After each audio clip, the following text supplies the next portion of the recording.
Recently I was gifted a 3-pack of these small round canvases. I've never painted on a round canvas before, and to be honest it's not something that I would have purchased were it not gifted to me. But since I have them, I'm going to take the opportunity to use one of these and paint a picture for my friend of her little cat sat in the garden.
Now recently I was fortunate enough to look after this little cat. She's called Mona, after Mona Lisa. She was named by the woman who had the cat with the litter, not by my friend who picked her up and kept the name Mona Lisa. She's a little calico cat, and to me it feels like my daughter. I look after her, she knows me well. I've known her for longer than my friend who lives with her now, and I love to look after her and play with her when my friend is away.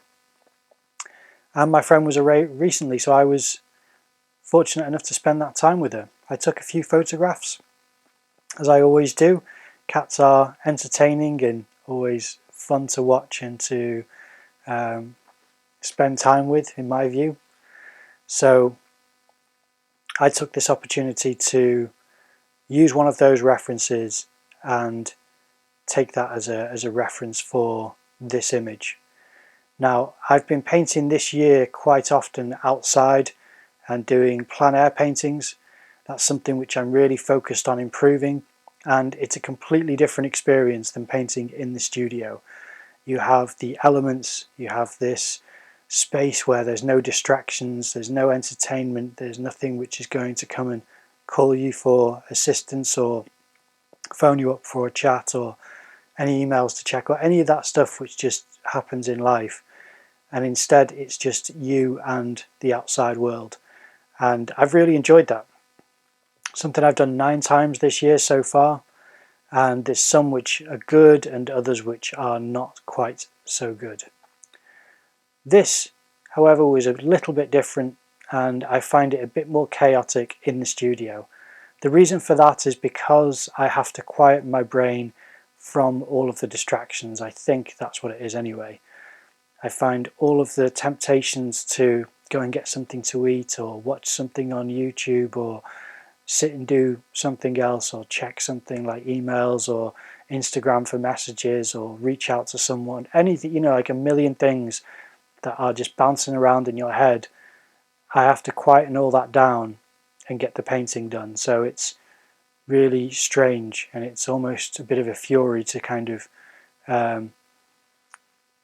is it fury? What's the word I'm looking for?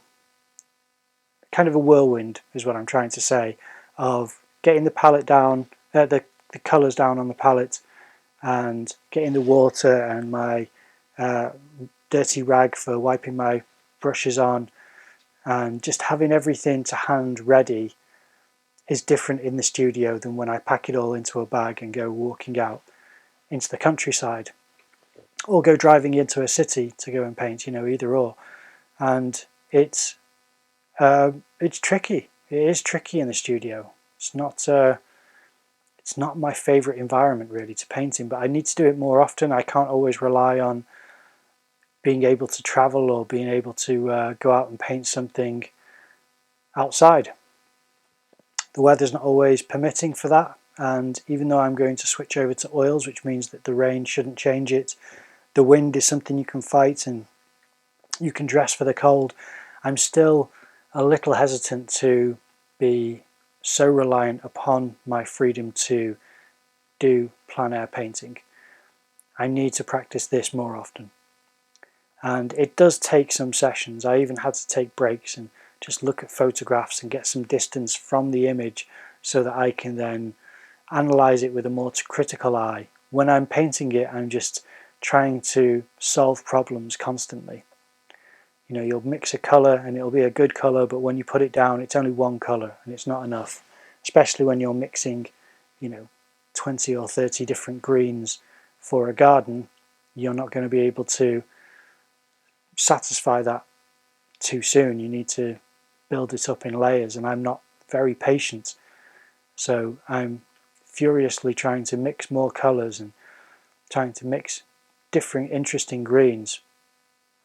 And then the colors for the cat, because she's a calico cat, I mean, you could say she's black, white and orange, but in truth I think it's kind of a purpley black and a yellowy white and a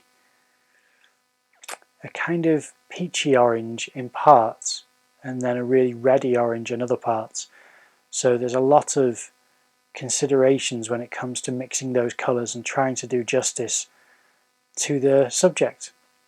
Now, doing this it's hard enough when it comes to being in the studio, but it's also something which I'm going to give to somebody as a gift, and I want them to be able to recognize what I've painted. So I want it to be accurate to an extent, but I do paint sort of impressionistic in my paint application.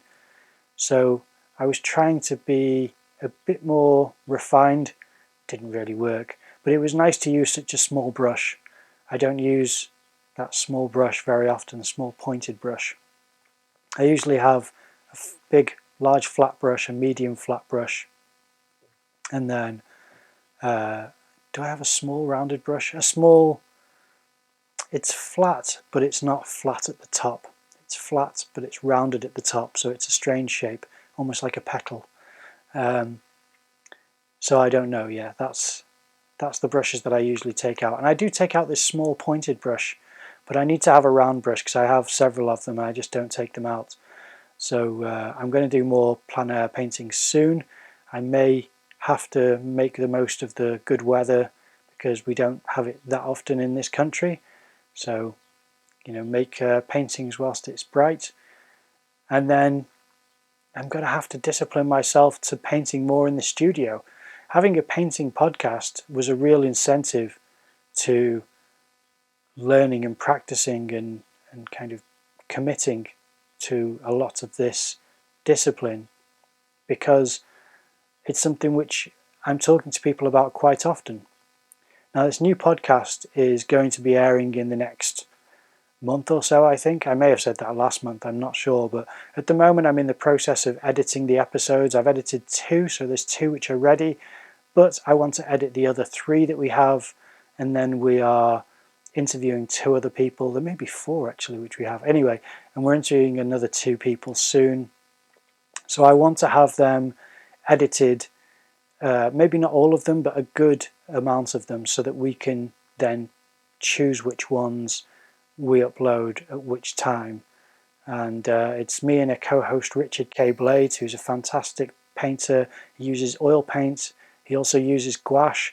He teaches. He does a lot of landscapes. He does some still life. Fantastic painter. Does bits with brush, with palette knives, and I think bits with fingers and rags as well, just to push around the paint. And it's the little things like that which you don't always realise. And I'm hoping that the new podcast will be a great resource for people who would like to learn more about painting. So when we launch that, I will make sure that you're aware of it. It's going to be on its own channel, and it's an exciting project that I've been working on for the past couple of months with Richard. So yeah, this is the first painting in the studio I've done this year. I'll be doing several more, but I need to keep up the plein air because that's my landscape painting, and I will be doing landscape painting in the studio as well. This is technically a landscape, I suppose. It's kind of half landscape, half portrait. I don't know how to explain it. And having a round canvas was not unpleasant. I must admit, it was quite nice to paint, and it felt quite a sweet little gift afterwards. And I wasn't keen on the idea before I did the painting, but it was so ideal for the occasion that it felt like an opportune moment to capitalise on it. So that's what I did. But yeah, that's what happened. And then yeah, once I got to a certain place with the painting, I thought that it was shaping up quite nicely. I felt it was, I don't know, it's a charming little painting. It's captured little Mona in the garden, I think, well enough. I must admit, when I took it to my friend whose birthday it was, she couldn't tell what it was. She was turning it around and around.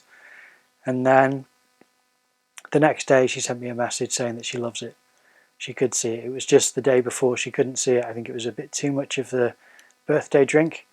So the next day she could make it out quite easily, because I was worried that it wasn't visible and that it was just because I'd painted it that I could see it, even though I'd shown a couple of other people and they liked it. It's, you know, my confidence is easily shaken when it comes to painting. But anyway, that was the process of doing the painting. I'll be doing more, but hopefully it'll be slightly more insightful and maybe a bit more, I don't know, of a tutorial, because I'd like to share what I've learnt when it comes to paint mixing and different brushes, different techniques.